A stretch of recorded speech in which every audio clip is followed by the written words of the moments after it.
All right, we're getting everybody on. All right, so what are you all drinking? Anybody sipping on anything to warm up for tonight? There we go. Look at that. Maker's Mark cask. I love it. I love when you add a little water to that one, actually, and it's great. Look at that one. There. It's coming from where? RallyPoint.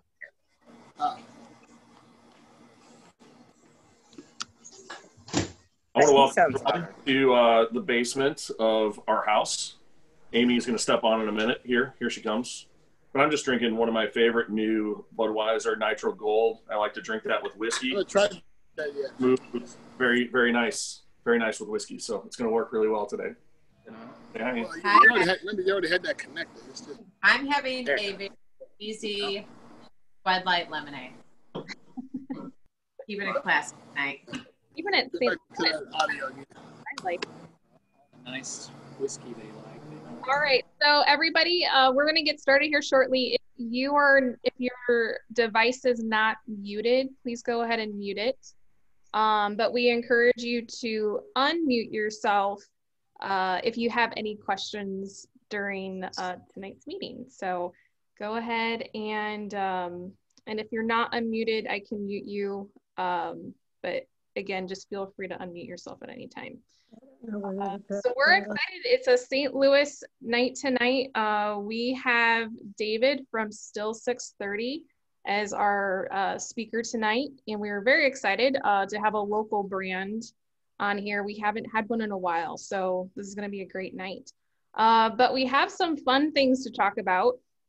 We are ramping up more of our social events, and we have a few things to tell you guys about. So first of all, thank you to those that joined us for Social in the Park on Sunday. It was just a nice chance for a lot of faces that are on here to meet up and just have a chance to see each other. I know that I needed that just in this COVID time, just to have that time of whiskey fellowship. And I'm sure those that were had a great time as well. So if you're on our Facebook page, you'll see some photos from that. And we also have some exciting news about women in whiskey. So Amy, do you want to go ahead and?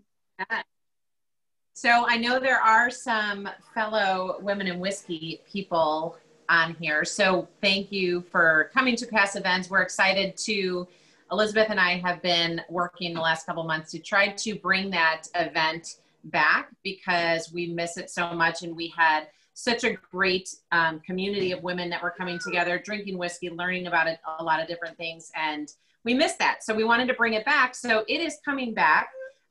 We are going to do things a little bit different, more details to come on that, but we are going to kick it off on October 7th and do a Zoom, kind of talking about like we're going to do a tasting. We're going to talk about a new program that we're going to launch. And then a few of us will be at Elizabeth's house with that, for that Zoom. So excited about that. We do have a Facebook page that we have created.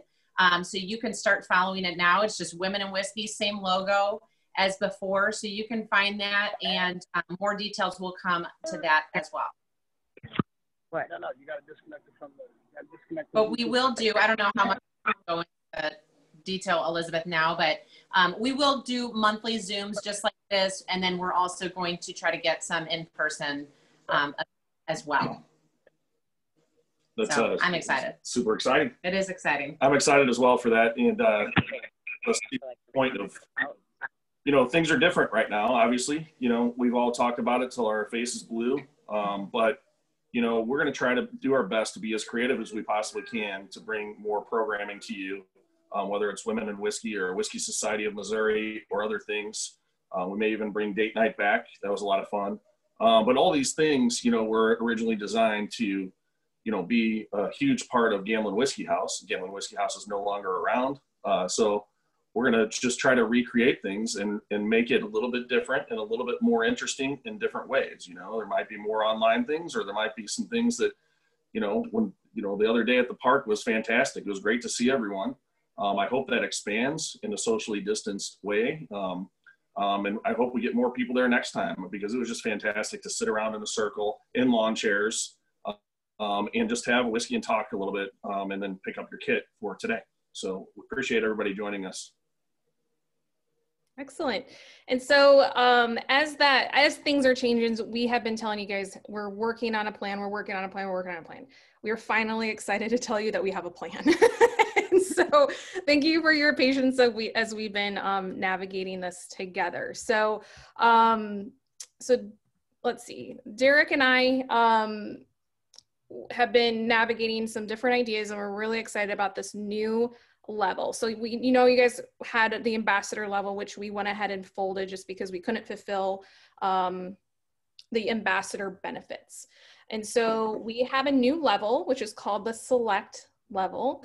And the select level has a couple great benefits to it. And so I'm going to do a quick screen share. It's not the most ideal visual, but it'll at least show you what it looks like on our websites. So one second, here we go. Okay, so to get access to the select membership, you have to be a lifetime member, which you all are, and you would log into the Join It membership profile. And here you'll be able to see our benefits for the select membership. So one of the coolest things that we're doing is members will have a chance to win a bottle of whiskey during the monthly whiskey raffle. And so the more members we have in this level, the more whiskey we will have to raffle off, or the higher the value of the whiskey. And so this is exciting because every month we will have at least 2 bottles that we're raffling off. One will be from our presenting sponsor, and then one will be from what we're purchasing through the raffle. The next benefit is that members will be first to access the Missouri Whiskey Society Barrel Buyers Single Barrel Whiskeys. And so in 2019, through Galen Whiskey House, we did some single barrel picks, and Missouri Whiskey Society had the ability to buy cases of those. We're going to be doing that again soon because in 2021, Missouri Whiskey Society is going to have a liquor license. And so that's big news for everybody. And by having that liquor license, we're going to be able to offer a buying power and a buying club for Missouri Whiskey Society. And so the liquor license paperwork is not completed in order to do this, but we know it'll be done in early 2021. And so we're just giving you guys first access to get in for this whiskey raffle element of our level here. And once we launch the buying power, that'll be happening early next year. And then finally, you'll be the first to receive information about events and ticketed events. So in order to sign up for this, you will go onto the Join It and you will subscribe through the back end. If you have any questions about that, you can email us. But we're excited about this. And tonight, we have a special raffle for anybody who signs up. Derek, do you want to talk about that? I sure will. First of all, the Barrel Buyers program, it went away for a little while because we closed, but it never died in my head. So I've been doing legwork behind the scenes to try to set us up for some exclusive tastings and things like that you guys really might be interested in. So hopefully, all that, once the liquor license comes in, we'll be able to execute that pretty fast and get going on it, and maybe have some really special barrels that maybe even that we set up, before we close and all that. So I'm trying to work through all the details there, so I'm excited. We do have a bottle that we're going to raffle for people that sign up tonight. We want to get as many people to sign up as possible right now. So if you sign up tonight, we'll do a raffle tomorrow. It'll be one whiskey from StilL 630, and the other one we're going to do is actually Eagle Rare. I want to start off with a bang here. So there we go. So whoever gets in tonight will have a chance to get the raffle bottle tomorrow. How does that work exactly, Elizabeth? So as you know, Derek doesn't do the behind the scenes. Yes.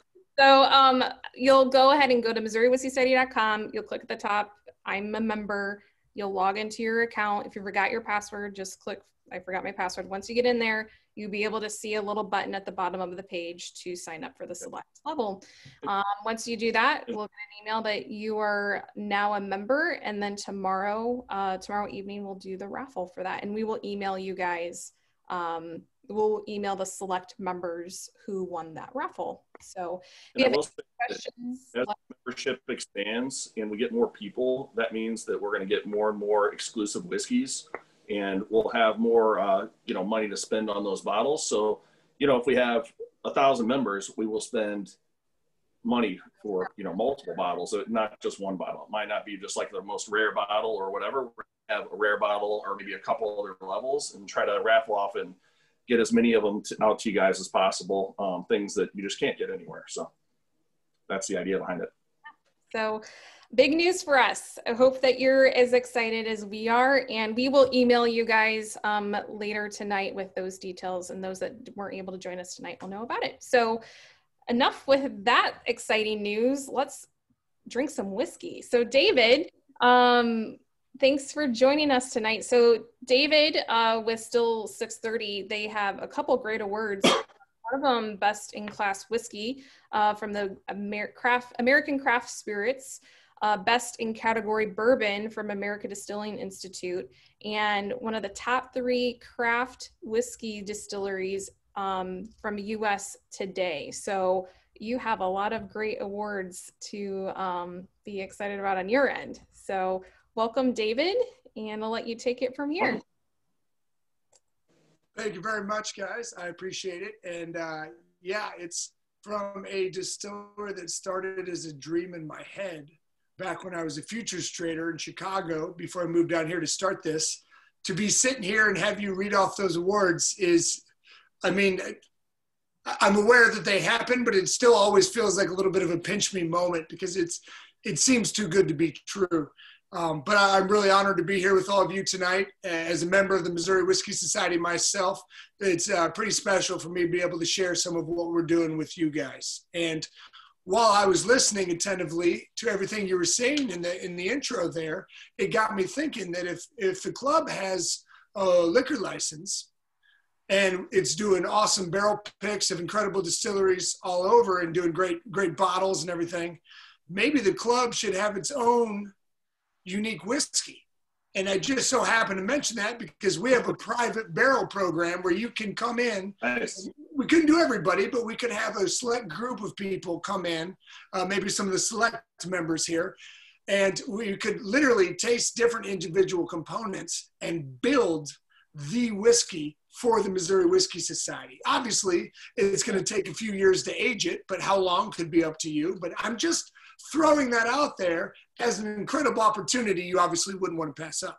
So, yeah, that's fantastic. Thank you for yeah, it's a plug, but we actually have a meeting tomorrow with another group. The Need of Aid Police Officers Foundation is coming in, and they're doing that, as a matter of fact. So it's fun. It's super nerdy. I mean, it seems right up the guy's alley, but it was just a little fun aside there. So again, thank you all for coming tonight. A little bit of background on me, the distillery, if you're not aware. I saw some of you are drinking some StilL 630 all right tonight, so I appreciate that. We're a tiny little distillery. We have 2 people that actually work in it. Myself and Andrew Spa are the guys behind it. We've got my wife and another girl who kind of do a lot of stuff on the back end, but it's one of the smallest distilleries you'll ever meet. And going back to the awards you were talking about earlier makes it extra special because it's a labor of love. We're hiding right downtown in plain sight at the very attractive, very sexy old Hard Days building. It's right down there by Busch Stadium. My joke always is, I believe the food used to be French. I know the fries were, ha, ha, ha. But it's at Old Hardy's, and if you haven't seen it, you got to come visit us. We're usually closed because we're in there working, but we do tours on a lot of weekends, and we do our monthly First Friday event where we release a brand new experimental spirit. It's free. Come out and try it. You're all invited. We'd love to have you in and share in person, what we're doing down there, because it's a really neat little spot, especially for whiskey nerds like we all are here. But that's kind of it. We've got 2 custom-made pot stills that were made in Missouri here to my specifications. All of our barrels come from right here in Missouri, where we get most of our grain from as local as we can. The molasses for our rum comes from Louisiana, but most everything else is right here in Missouri or within like 30 miles if you go over the river. And it's pretty awesome, man. I love what I do. And one of the best parts is sharing it with all you folks. So I really, again, want to thank you, probably not for the last time. I appreciate you guys coming out and tuning in tonight. So are we ready to jump into the tastings? Yeah. Yeah. Through. So tonight, those of you that are joining us with little samples in front of you, you have them labeled 1 POD, 2 SS, and 3 RD, or RP, sorry. We're gonna go in reverse. So we're gonna go 3, 2, 1. So just wanted to kind of start everybody out with that. And David will remind you through the tasting which one to drink. I don't know if you can see this at all, but tonight we're going to start with your number 3, RallyPoint Maple Sunset. There you go, Derek. Perfect. So I'm going to pour myself a little bit of this. I always get a little aggressive, but yeah, it's okay.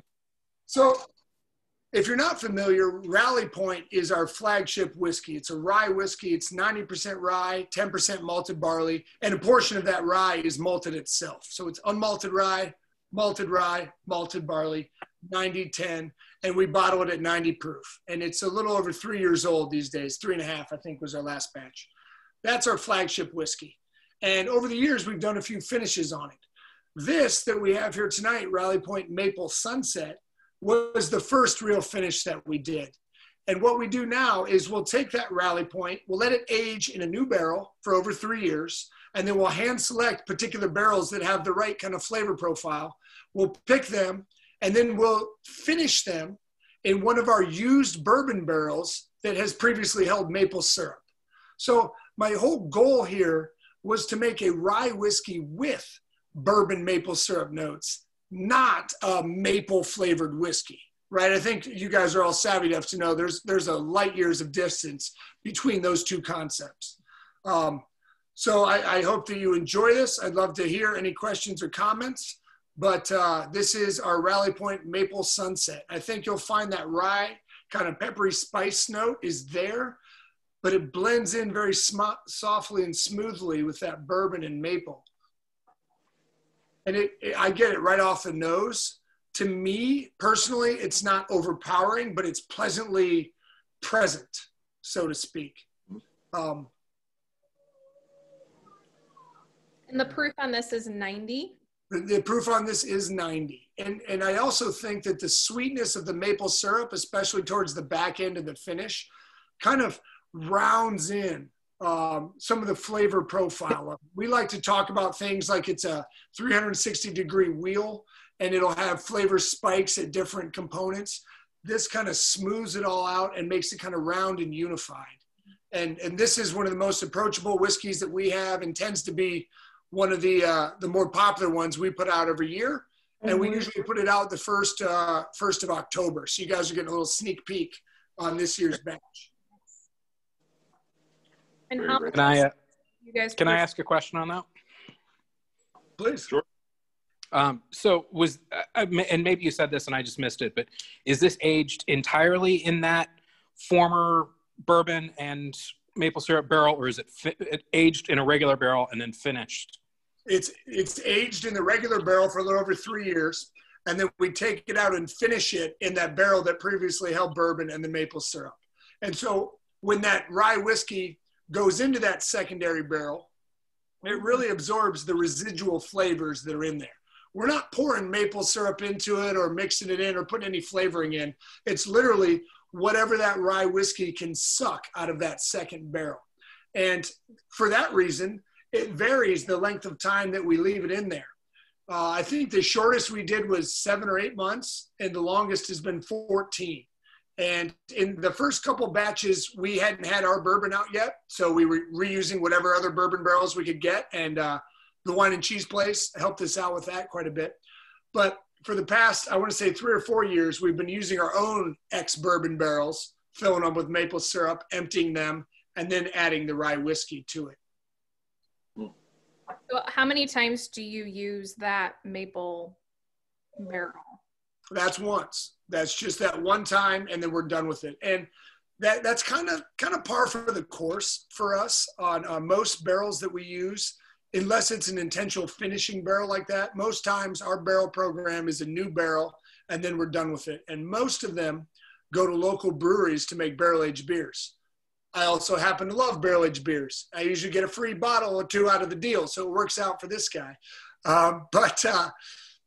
But we will occasionally reuse them. Again, it's for the flavor of the previous contents. We've got some rum and some single malt that we're using to re-age or use the second fill, kind of like Scotch style. But for the most part, predominantly, if we're reusing a barrel, it's to get the flavor of the previous contents.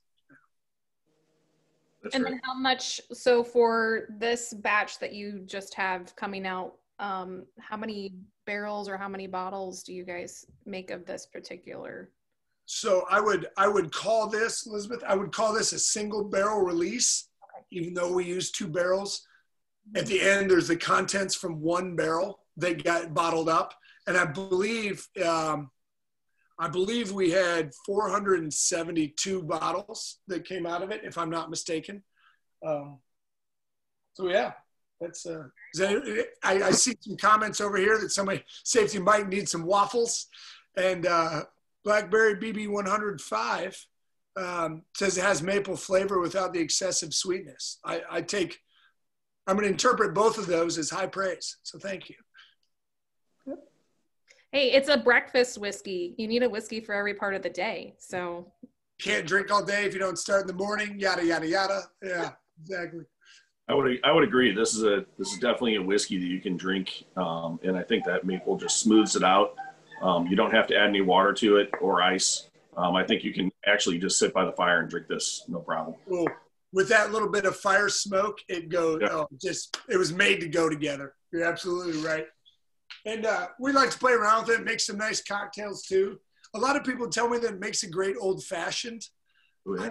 I personally feel like it's already a little sweet, and then you're losing the sweetness of the whiskey by adding the sweetness of the cocktail. It's hard to tell where one stops and the other starts. But I love a good old fashioned, so I'm game, But it's that one's a lot of fun for us, and we really enjoy it.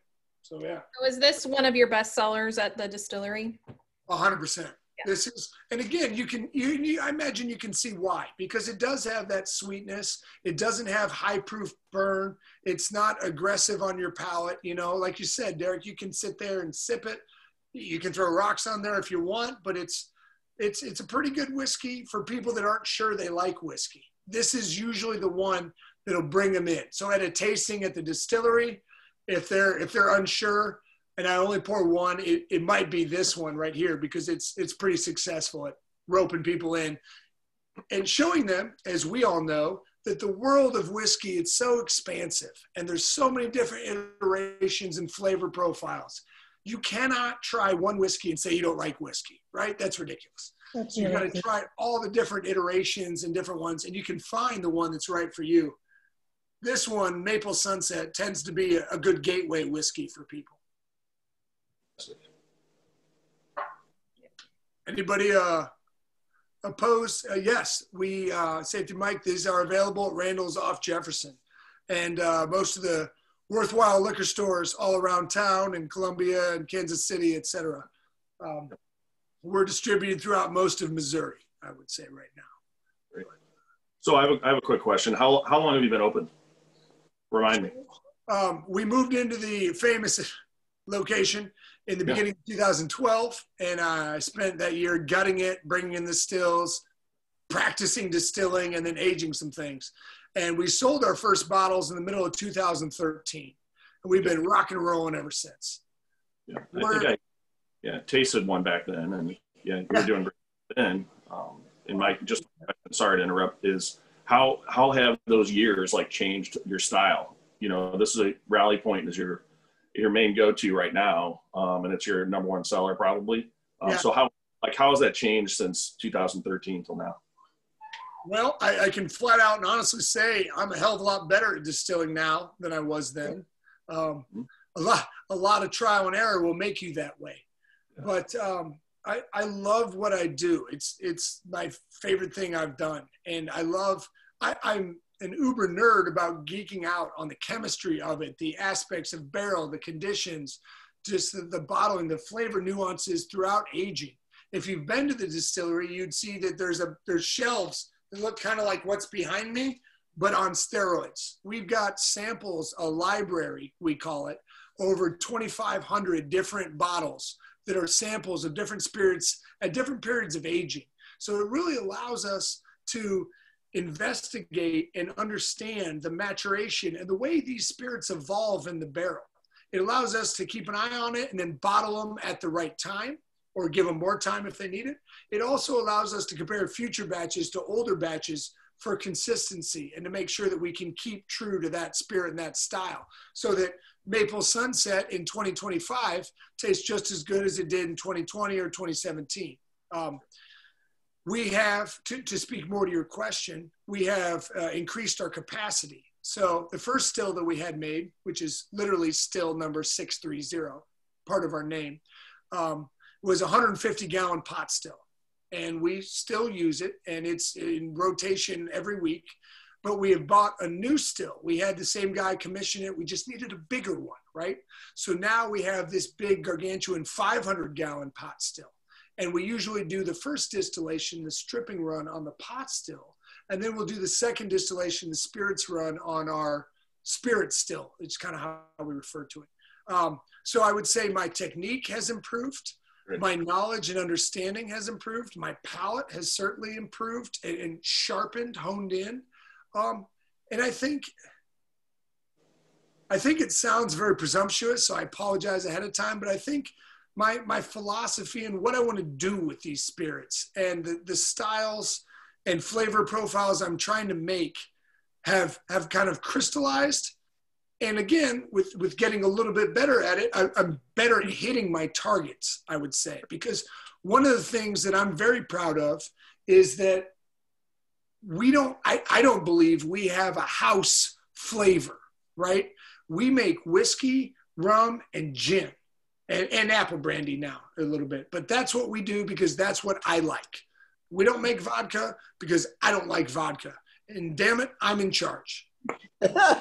You know, but that's part of StilL 630. It's ruggedly me and us, for better or worse. And it's not always for better, right? But this is our statement on spirits. One of our mottos is that Andrew and I talk about all the time is make the best possible batch. So when we're looking through barrel samples, trying to decide what to come out, we're not saving anything for later or whatever. It's if this is going to make the best batch now, that's what we're putting out, because I am making spirits for all of you. I want you to enjoy what you're drinking.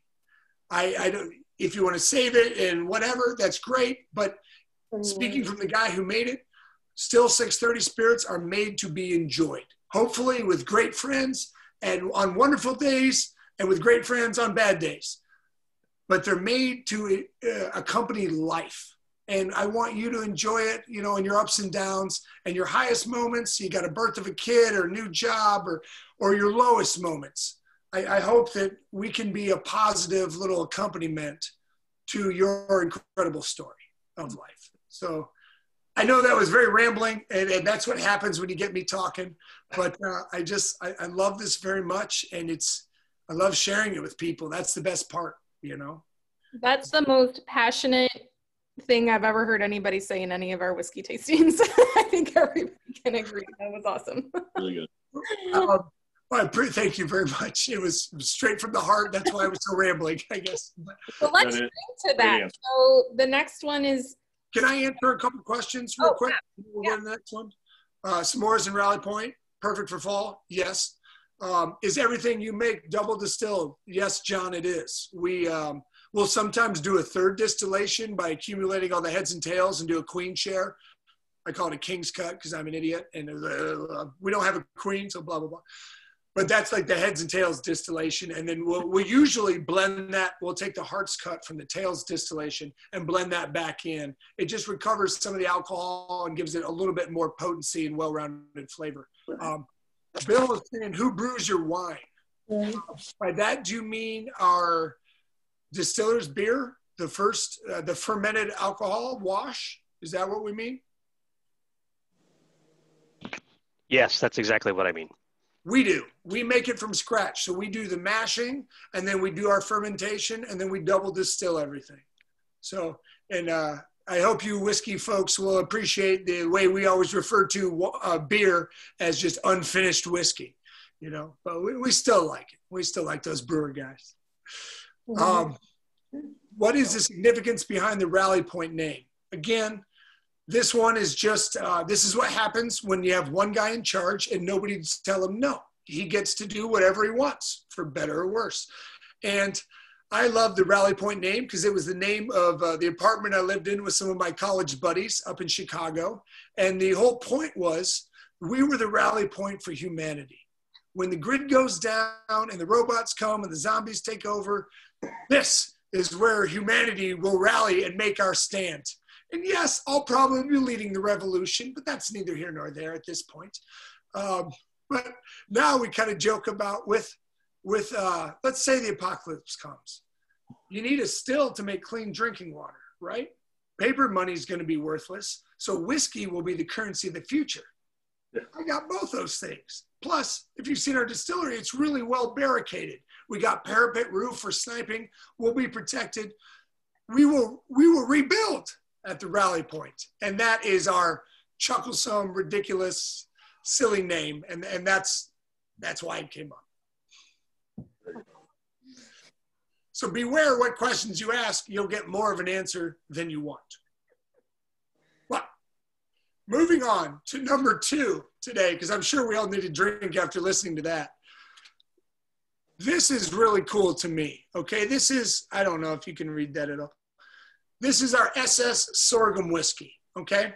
So this came across my bandwidth 6 or 7 years ago. The guy who made my still was in touch with some sorghum farmers and they were looking for other uses for it. He's like, hey, you want to play around with this? I said, sure, why not?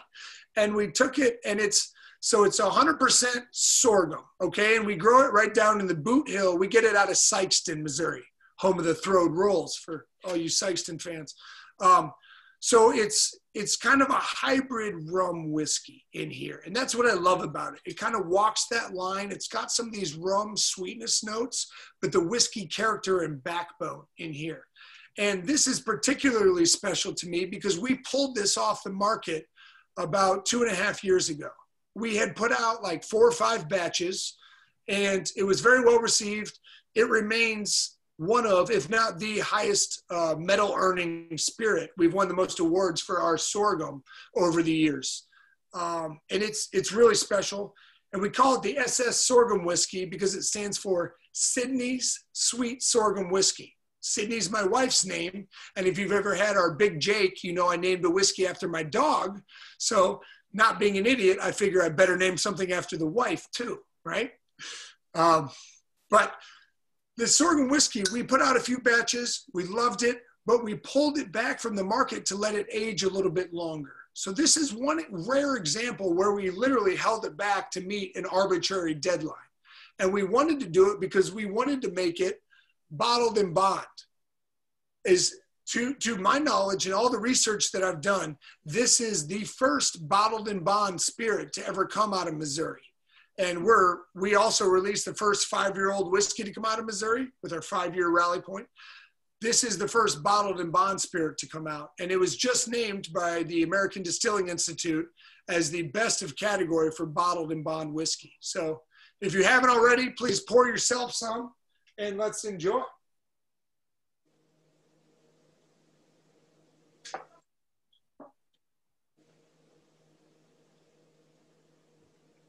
I think you'll find, as I do, that as soon as you nose this or smell it, it's out of the box from your normal whiskeys. This is not a bourbon. It's not a rye whiskey. It's very different from the Maple Sunset that we just had. like I said, to me personally, I get some of those rummy kind of molasses notes. There's a little bit of dark fruit, stone fruit in there. And obviously the barrel contributes quite a bit to it in there. To me, it reminds me a little bit of a Canadian whiskey. How so? I just like the easy, sweet kind of finish, I think. Something that's easy on the palate. It's not deep, doesn't bite you too hard. And it's just an easy drinking type whiskey. Yeah, absolutely. It's got a little bit of stoutness, I think, you know, as you would expect from 100 proof. But to me, it's not lighting my mouth on fire. The heat almost kind of exacerbates and opens up that kind of concentrated through line of the spirit profile.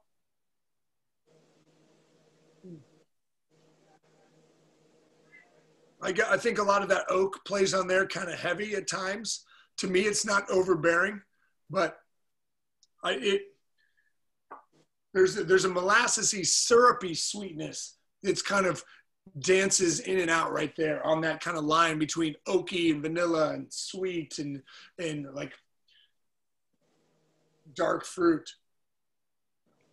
And it's cool with some of these batches because we've got more barrels of this aging and we'll taste them from time to time. And what really kind of alternates between barrels is that level of fruitiness. Some are more syrupy sweet. Some have a little bit of like blackberry and I'm trying to think of the right like dark fruit notes to say, like plum almost. And this one I think is a little bit more on the oaky side. I get a really long finish, and I think that's fantastic because it makes you want more. You know, it's one of those whiskeys that you want to, like, once you set it down, you're looking forward to the next drink of it. Yes. It doesn't sting you. It just like reminds you that, hey, this is good flavor. And I'm not personally particularly largely concerned with the legs on things. It's fun to look at, but you know, I'm looking at my glass right now and seeing quite big and long ones, which is kind of fun. But yeah, and then that's kind of like what you said, Derek. One of the things that really always draws me back to that sorghum is that kind of interest. It's kind of like that mysteriousness that, wait a second, what was that? And I find myself going through it a little bit faster than the other spirits because I feel like I can get a handle on them. And this one it's intriguing, I think. I would agree. Yeah. Does not taste bonded. Doesn't taste 100 proof. I have a little batch 3 left over for making eggnog. This is a big improvement, much more depth and better mouthfeel. Reminds me of Luden's cough drops. I don't disagree with that. Yeah. It does have a sort of medicinal quality in there with that sweetness. But to me, it rides the line of being on the positive side of that, not going full medicine. You know, you never go full medicine, right? One of the other questions, are you going to try a bourbon with sorghum as a grain? Yes. Yes. I was kind of racking my brain to see if we have that aging right now, because that's always been on the tip. And it's a little bit tough because the sorghum we use is sorghum syrup. So it's literally from the fresh squeezed cane juice that they use. It's different than the milo, the head of the sorghum plant, which is more considered the cereal grain aspect. Now, I couldn't care less what the exact definitions are because I submitted my label to the TTB, who are our all-knowing gods and overseers, and they approved it as a whiskey. And I will never go back and ask, are you sure? No, good. I'm good. We're good. It's a whiskey. Done. So I want to. I'm concerned on the sweet level there, you know, when you play into that with the corn. But it will definitely come out. If it doesn't come out in our experimental series, that'll mean we didn't get to it in time. But yes, it will. And yeah, obviously, if bourbon, it's still got to be 51 corn. So it would be like a flavoring grain, and maybe even no more than 10-15%. But just to add that note in there is something that I'm really interested in. And I was tasting one of our experimentals from we've got a batch of Bloody Butcher red corn going, and it has this nice Mexican street corn feel to it, roasty, but a little spice for corn. And I feel like this sorghum might play really well with that, because you've got this higher spice note and you've got this sweet note. And again, I'm a knucklehead, so I'm thinking all about rounding out flavor profiles. I'm a very visual thinker, if that makes any sense. And I drink enough so that usually what I say makes enough sense to me. And I'm usually by myself, so everyone agree? Okay. The ayes have it. There we go. I think it was like 3 years ago, the Missouri Whiskey Society stopped by and did a tour of your space. Yes. And it was fantastic. Absolutely loved it. But one thing I noticed a few years ago was your space with storing your barrels. You were really tight, like starting to get tight with that. So obviously you probably have a lot more barrels you're storing. Are you storing them on site, or do you have another location that you're storing barrels, or how are you figuring that out in that space? That's a great question, because that's a continual challenge for us. And if you stop by the distillery today, you would have laughed at how ridiculously overcrowded it is. We've got pallets of products sitting around. We've got grain over here. We've got barrels. But I mean, it's just, I literally have to move 3 or 4 things to get to the thing I'm trying to get to. And yeah, we're more crowded than we were then. And we've moved most of our storage off site. We have a handful of barrels back there, a couple special ones. I laid down a barrel every day when my kids were born. I have 3 kids, 7, 5, and 1-year-old. So when they turn 21, we'll bottle those barrels up. But right now they're just kind of cool looking back there. And we've got 6 or 7 private barrels that people have come in and built their own mash bills about. And those are up there because you get to engrave the barrel, so your logo's on there for everybody to see on all the tours. Other than that, we've got a rack of experimental barrels. They're all 15 gallons. Everything we put out in big series right here is from big barrels. But our experimental program pretty much is all in 15-gallon barrels, so we can turn around the product a little bit quicker with a better eye towards what it could be like. But we have moved 250, almost 300 barrels off-site to another warehouse. We rent space at a warehouse kind of like Olive and 170 area in there. And we've requested them to put us in the corner by the door so that it gets as much fluctuation as possible. So that's the only way we've been able to survive, because it's still a nightmare in there and it's jam-packed. So yeah, we've moved most of our storage off site. And one day my dream is to build a rack house and bring it all back, you know, so that we have it all on site and I can dip my greedy little fingers into it and make sure that it tastes as good today as it did yesterday, you know. It's probably my biggest problem is I'm very attentive, I like to say. Yeah. So,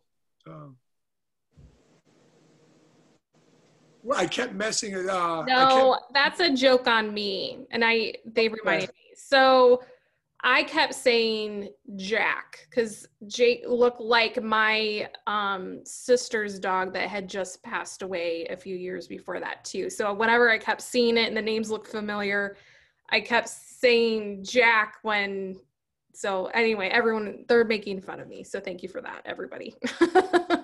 So yeah. That's Big Jake. Very similar. Speaking of breakfast whiskeys, this is our Caldy's coffee infused breakfast brew. So this and RallyPoint Maple Sunset, you'll have a great day, right back to bed. But, okay, moving on to our third pour tonight, The Presence of Darkness. This one, I tried to choose 3 very different, distinctly unique whiskeys. And if I do say so, I think I did a good job choosing them because we have 3 very distinctly different whiskeys here.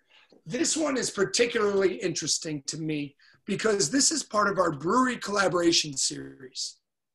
We've been doing it for about 6 years now. And it's based on the idea that I kind of alluded to earlier, that if whiskey is just distilled beer, why not take some great local craft beers, turn them into whiskeys, see what happens. I thought, wow, Dave, that's a great idea. Let's do that. Okay. So we've worked with a bunch of different people: Modern Brewery, Alpha Brewery, Side Project, Cathedral Square, Urban Chestnut, Logboat Brewing Company. I'm trying to think of everybody. I don't know. There's been a bunch of them, and we have some of them still aging. They haven't been released yet. And this was one of them that we did with 4 hands. So I always try to choose the beers that I like because, again, it's all about Dave. It's not clear yet. It should be. So we went to 4 hands, and we took their Absence of Light, which is the peanut butter chocolate milk stout. Awesome. So we distilled the Absence of Light. We double distilled it, and we aged it in new barrels. We're not finishing a whiskey in beer barrels. This is a beer we distilled into whiskey and aged it in a new barrel to make a very unique whiskey. So we turned the Presence of Darkness into the Absence of Light. I know, super clever. But we wanted to make a very weird and unusual whiskey. That's what the goal of the brewery collaboration is. There it is right there. Yes, sir. This should not taste like bourbon. It should not be a rye whiskey. It shouldn't taste anything like Maple Sunset. This is supposed to be unusual and interesting and hopefully good on its own merits. But this here is the Presence of Darkness. So please enjoy.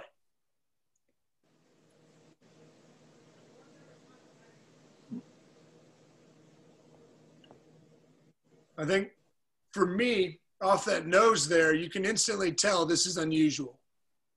If you had this in a whiskey lineup, in a bourbon lineup, it would stand out like a sore thumb.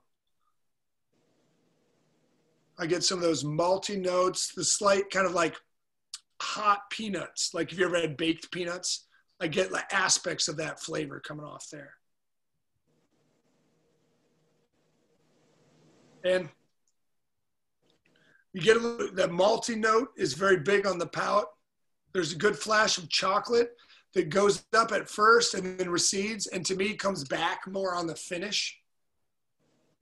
But again, you get some of that peanut butter and peanut brittle almost kind of throughout this whole aspect here.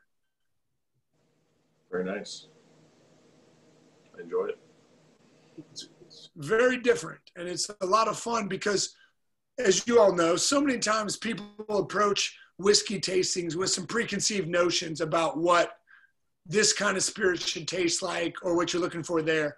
And I just personally kind of love that about the brewery collaborations because it takes all your, preconceived notions and just disregards them.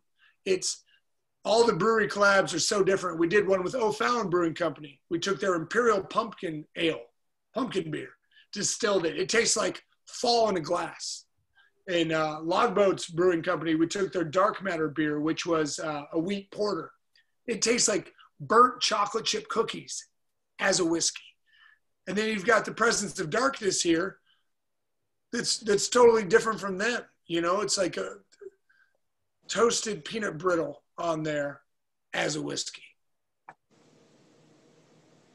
I definitely get the hops. I definitely saw that come through. I don't drink beer, so that was like, wow, that tastes like, I forgot what that tasted like. That's really interesting. So this might be a really dumb question, so everyone forgive me. How is this considered a whiskey then? So you're taking a beer, I know like whiskey starts with beer, like I get that, but I don't know, I guess you kind of tripped my mind up a little bit because of how yeah. It's a legitimate question. I get it all the time, and it's very fair. And it's just surprisingly simple in retrospect because what is whiskey? Whiskey is a fermented wash from cereal grain, right? So you have to use grain, you ferment it, you make alcohol, you concentrate that alcohol through distillation, and you have whiskey, right? The exact same thing. We call it, when we make bourbon, we make distiller's beer. We call it that because it's a fermented wash, of alcohol, just like the beer is. by distilling it, that's what the first time we distill it, we turn it into the low wines. That's what we call it. So we take our beer, we turn it into wine, and then we distill it a second time to turn it into whiskey, right? So we kind of say it goes through all the steps to reach its full maturity and greatest potential as whiskey. But the answer to your question, Elizabeth, is that it comes from grain. It's made from 100% grain, different recipes, but still grain, fermented and distilled.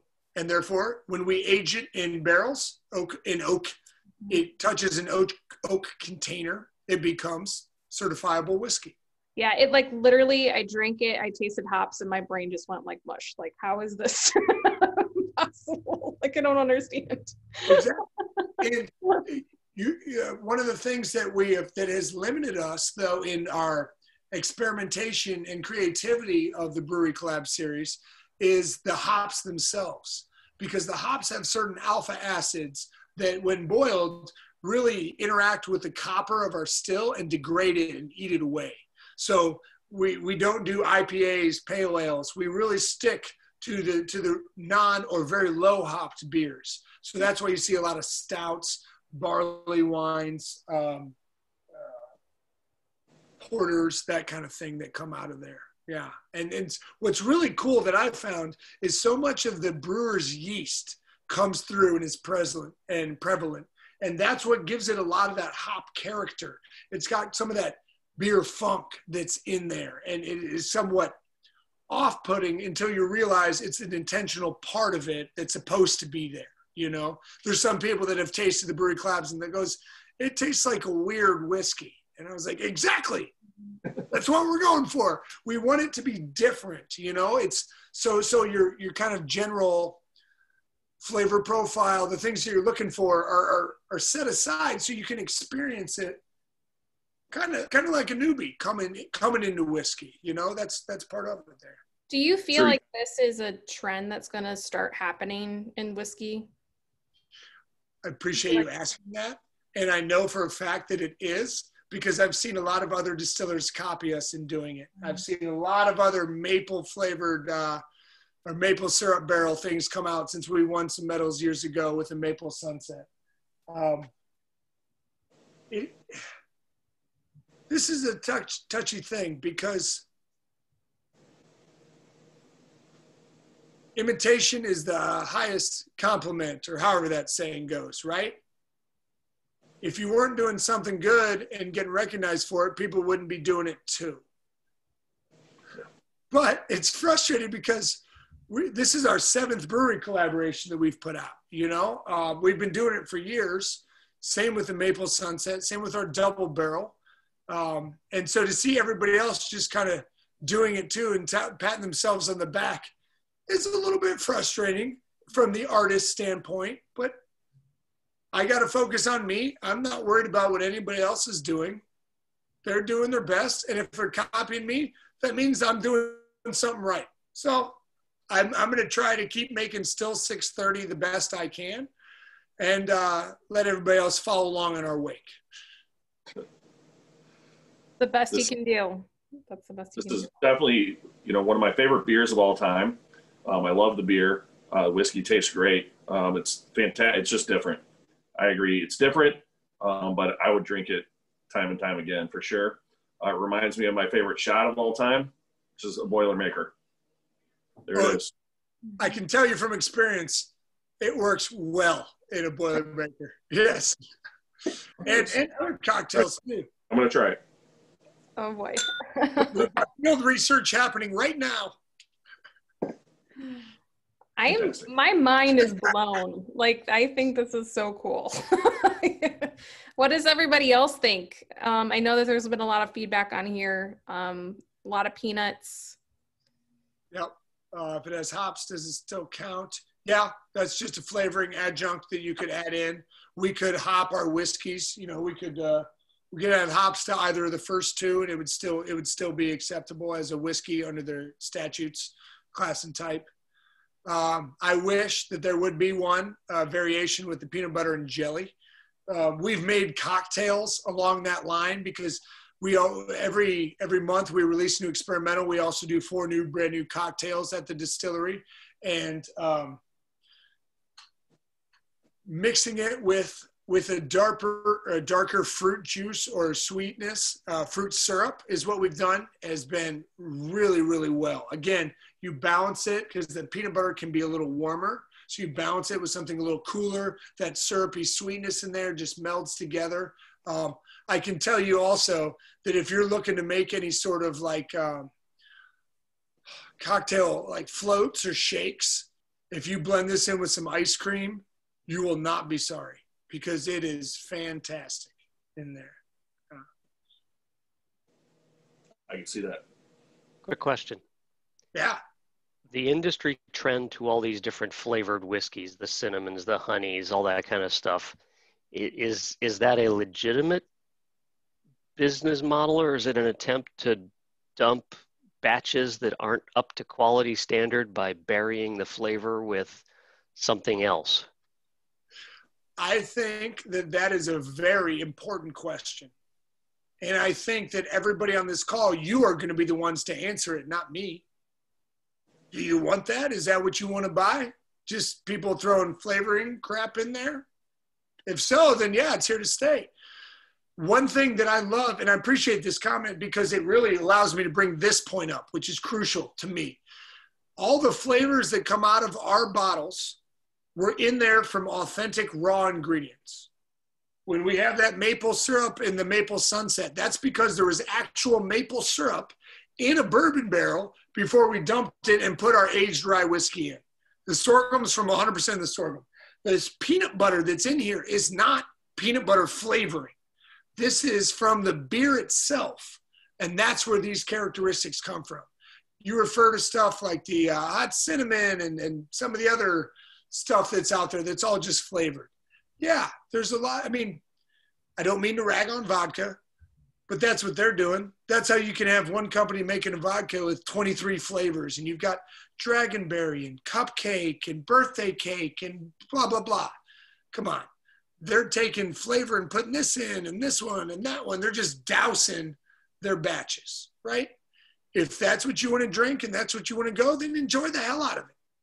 That's not what I'm doing, and that's not what we're interested in. There's enough people doing that. So I believe that authenticity will win the day. I believe that if you're doing it the right way for the right reasons and you love what you're doing, that you'll find people out there that appreciate it and that care, you know? But the market will vote with dollars, and the bottles that are sold will dictate what producers like me do.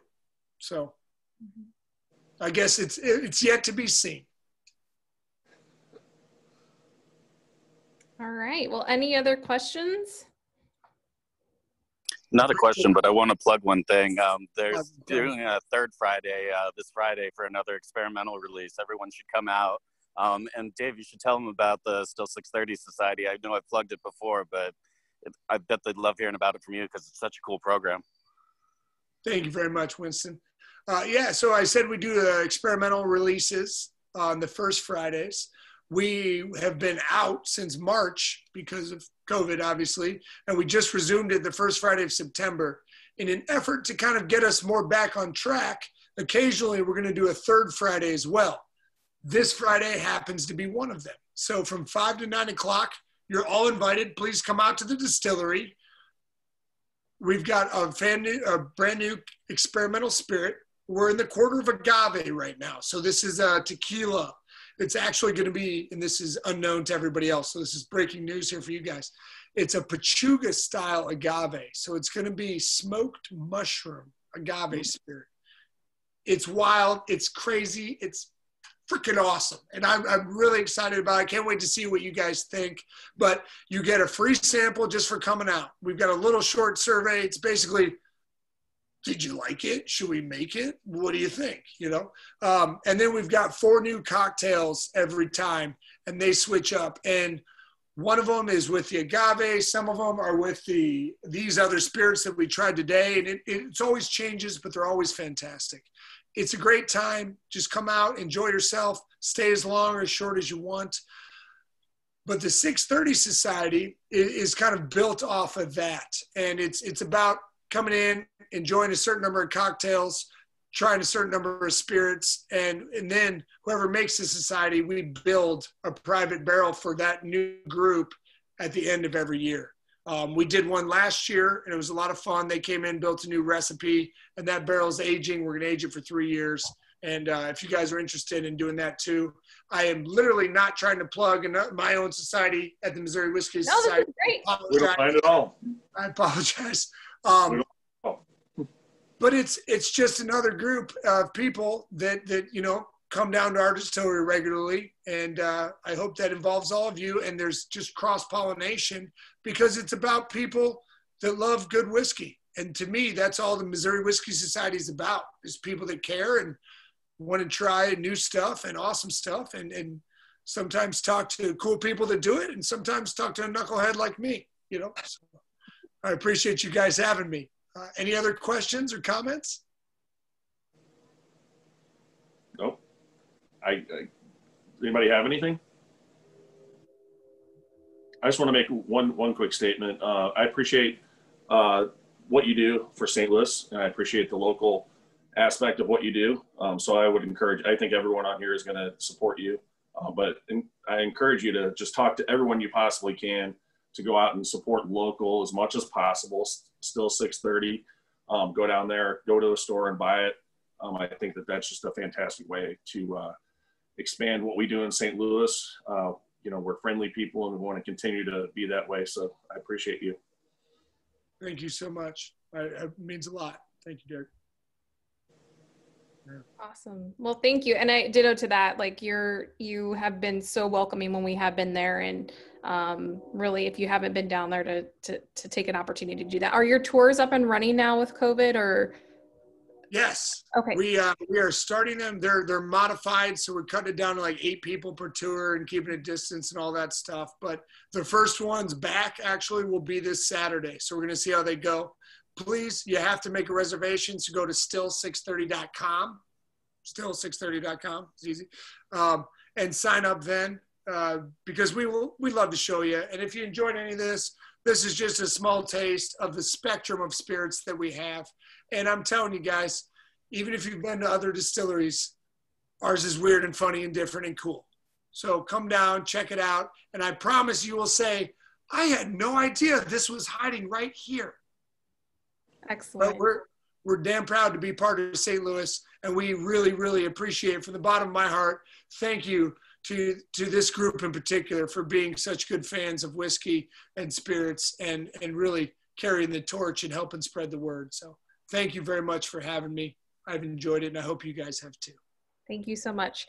And then finally, just a reminder to make sure before the end of day tomorrow to sign up for the select level. Like Derek said, we have a bottle of Eagle Rare and a bottle of one of StilL 630's wonderful spirits will be up for raffle tomorrow. So if you have any problems, email us, but just go into your Join It account going through Missouri Whiskey Society, and you can find the select membership at the bottom of the page. So cheers, everybody. David, do you have a toast that we can go out on by chance? Anything? Put you on the spot. The best days require the best spirits, and may you always find yourself in them. Cheers. Cheers, everyone. I just made that up. That was good, though. All right. Well, we'll see you all next month, and keep an eye out for our emails. Take care, everybody. Bye. Thank you. Yes.